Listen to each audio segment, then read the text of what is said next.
और बलरामपुर में धर्मांतरण के जल्लाद जलालुद्दीन उर्फ छांगुर को 5 दिन की रिमांड पूरी होने के बाद ईडी ने वापस जेल भेज दिया है। 5 दिनों में पूछताछ के दौरान छांगुर ने ईडी को कई ऐसे क्लू दिए हैं जिसमें विदेशी लेन देन से लेकर नवीन रोहरा और नीतू उर्फ नसरीन से जुड़ी जानकारी भी है। छापेमारी के दौरान ईडी को जिन खातों में रकम जमा होने की जानकारी मिली है, अब उसकी पड़ताल के लिए नवीन रोहरा उर्फ जमालुद्दीन को भी रिमांड पर लेने की तैयारी है। देखिए रिपोर्ट।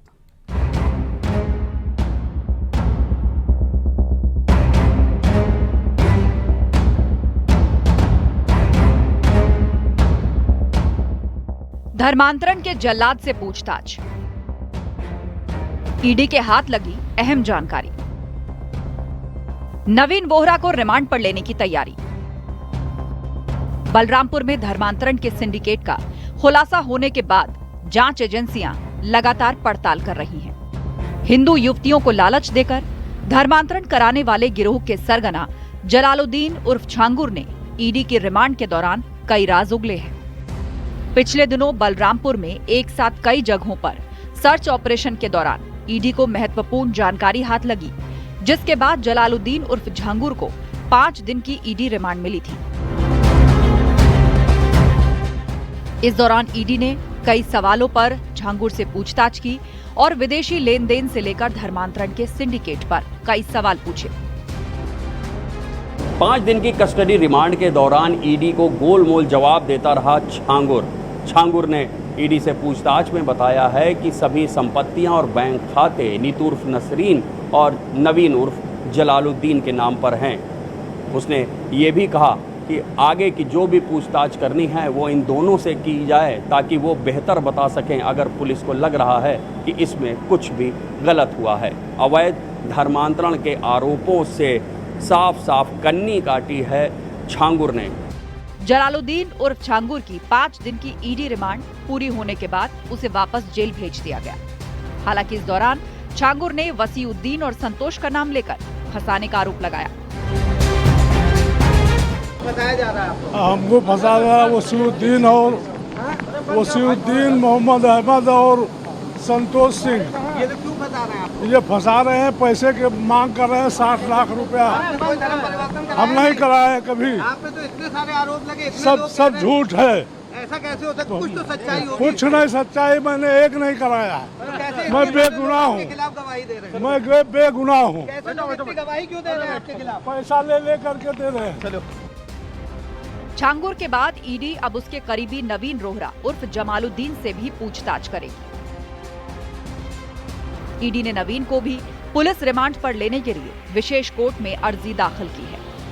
दरअसल ईडी की टीम को विदेशी लेन देन और 22 बैंक खातों में जमा की गई रकम के बारे में जो जानकारी हाथ लगी है, उसमें ज्यादातर खाते नवीन के नाम पर ही हैं।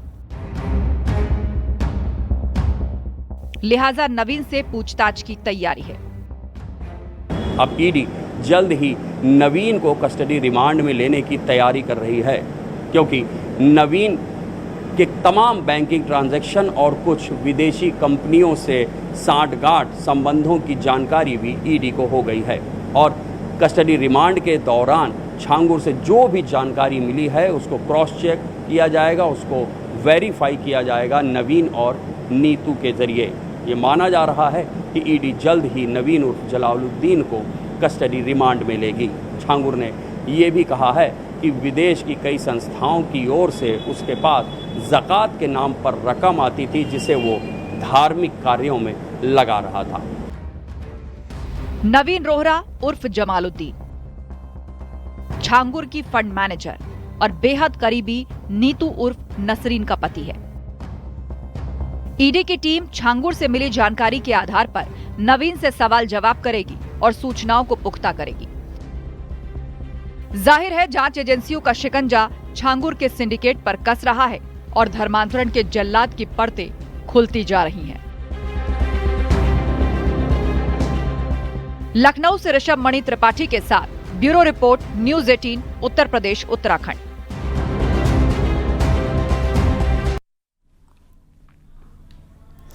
गोरखपुर में महिला से स्नैचिंग करने वाले बदमाशों से पुलिस की मुठभेड़ हुई है। मुठभेड़ के दौरान बदमाश के पैर में गोली लगी। बदमाशी के पास से अवैध असलहा लूटी गई बाइक और सोने की चेन बरामद हुई है। गीडा थाने के दैयापार इलाके में ये मुठभेड़ हुई। कालेसर के पास एक ढाबा संचालिका अपने ढाबे पर बैठी हुई थी, तभी 2 बाइक सवार युवक आते हैं और उसके गले में पड़ी हुई चेन और मोबाइल लूटकर भाग जाते हैं। इस घटना पर तत्काल थाना गीडा पर सुसंगत धाराओं में अभियोग पंजीकृत किया गया। बीती रात्रि प्रभारी निरीक्षक गीडा अपने हमराइयों के साथ वाहन चेकिंग कर रहे थे। देर रात्रि एक मोटरसाइकिल जिस पर 2 सवार बैठे हुए थे आती हुई दिखाई दी। इस पर उनके द्वारा उनको रोकने का प्रयास किया गया तो उनके द्वारा पुलिस पार्टी पर फायरिंग कर दी गई। जवाबी फायरिंग में दोनों युवकों के गोली लगी है और दोनों को घायल अवस्था में तत्काल हॉस्पिटल भिजवाया गया। युवकों के कब्जे से घटना में प्रयुक्त मोटरसाइकिल व लूटी गई चेन और मोबाइल फ़ोन बरामद किया गया है। इसके अलावा युवकों के कब्जे से 2 तमंचे और 3 जिंदा कारतूस और 2 खोखा कारतूस भी बरामद किया गया है। युवकों के नाम क्रमशः अश्विनी और शिवा बताए जा रहे हैं। बरेली में प्रेमिका को हासिल करने की चाहत में एक पति को अपनी पत्नी ही कांटा लगने लग गई। प्रेमिका को हासिल करने के लिए उसने पत्नी की हत्या की ऐसी खौफनाक साजिश रची जिससे सुनकर आप भी दंग रह जाएंगे। देखिए।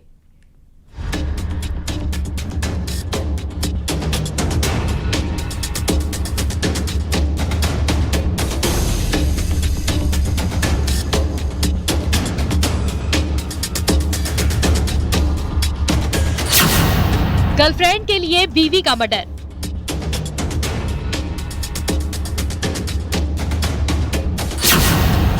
यात्रा साजिश और लूट की कहानी।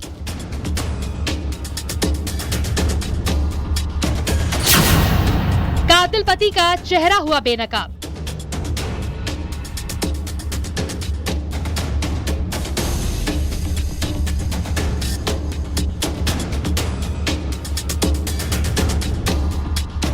ये तस्वीर बदायूं जिले की रहने वाली अमरवती की है। अमरवती 2 दिन पहले अपने पति ओम शरण के साथ तीर्थ यात्रा पर गई थी। उसे क्या मालूम था जो पति तीर्थ यात्रा पर ले जा रहा है वो तीर्थ यात्रा नहीं बल्कि अंतिम यात्रा की तैयारी कर चुका है। बदायूं के थाना वजीरगंज इलाके के रहने वाले ओम शरण ने अपने रिश्तेदार से अफेयर के चक्कर में पत्नी की हत्या कर दी। शादीशुदा होते हुए प्रेमिका से कोर्ट मैरिज कर ली। दोनों साथ रहना चाहते थे लेकिन अमरवती बीच में कांटा बन रही थी। तीर्थ यात्रा कराने के बहाने पत्नी को घर से लेकर गया। प्लान बनाया कि पहाड़ से ही गहरी खाई में धक्का देकर मार देगा, लेकिन कामयाब नहीं हुआ। वापस लौटते वक्त ओम शरण बरेली के थाना आंवला क्षेत्र में पत्नी की हत्या कर दी। मैं समझा कि एक्सीडेंट हो गया है। फिर इनके यहाँ पे एक दोस्त हैं अनिल यादव एडवोकेट, मुझसे कॉल करने के बाद उन्हें कॉल किया उनने, फिर उनने यहाँ से 100 नंबर भेजी। मैं पहुँचा उसी टाइम, वहाँ पे 100 नंबर मिली हम लोगों को। फिर तुरंत ही उन लोगों ने एम्बुलेंस मंगाई, फिर एम्बुलेंस से लेके आए उनको यहाँ पे। जब घटना स्थल पर ही वो मतलब एक्सपायर हो गए थे। उन्होंने फ़ोन किया था, बोले जल्दी आ जाओ, मेरे हाथ पैर काँप रहे हैं, मैं नीचे पड़ा हुआ हूँ। तो मैंने कहा दीदी कहाँ है, बोले वो बोल नहीं रही हैं। ओम शरण ने धारदार हथियार से हमला कर अमरवती की हत्या कर दी। इसके बाद लूट की थ्योरी गढ़ी और काफी देर के बाद पत्नी की हत्या और खुद बेहोशी का ड्रामा करते हुए रिश्तेदार को सूचना दी। बाइक सवार दंपत्ति से लूट और हत्या की वारदात की सूचना मिलते ही पुलिस हरकत में आई। आरोपी के शरीर पर चोट के कोई निशान न होना और मौके से ज्वेलरी बरामद होना पुलिस को अखर गया। ओम शरण के शरीर पर नाखूनों के कई निशान मिले। पोस्टमार्टम रिपोर्ट में भी अमरवती के नाखूनों में खून के निशान मिले। शक हुआ तो कॉल डिटेल और कड़ाई से पूछताछ की गई तो कातिल पति का चेहरा बेनकाब हुआ। मन्नत नाम की महिला के साथ इनका प्रेम प्रसंग कुछ 6 महीने से चल रहा था और उसी के क्रम में इन्होंने यह घटना कारित की और इन्हीं की निशानदेही पे हमने कुछ सामान बरामद किया है घटना का स्थल से, जो कि कुछ इस प्रकार है। घटना में प्रयुक्त हुआ बाका 10,000 रुपये जो लूटे हुए दिखाए गए थे वो भी इनकी निशानदेही से घटनास्थल के पास से बरामद हुए हैं। जो एक दूसरा टॉप्स था कान का वो भी घटनास्थल के पास से बरामद हुआ है और इनकी मृत पत्नी का गले का पेंडेंट भी घटनास्थल के पास से बरामद हुआ है। फिलहाल पुलिस ने अमरवती की पोस्टमार्टम रिपोर्ट और घटना स्थल से मिले सबूतों के आधार पर पति ओम शरण को गिरफ्तार कर लिया है। पुलिस की गिरफ्त में होने के बावजूद बार बार प्रेमिका से मिलवाने की गुहार लगा रहा है, लेकिन पुलिस का दावा है कि प्रेमिका ने भी मिलने से मना कर दिया और कहा कि जो अपनी बीवी का नहीं हुआ वो मेरा क्या होगा। रामविलास सक्सेना, न्यूज़ 18 बरेली।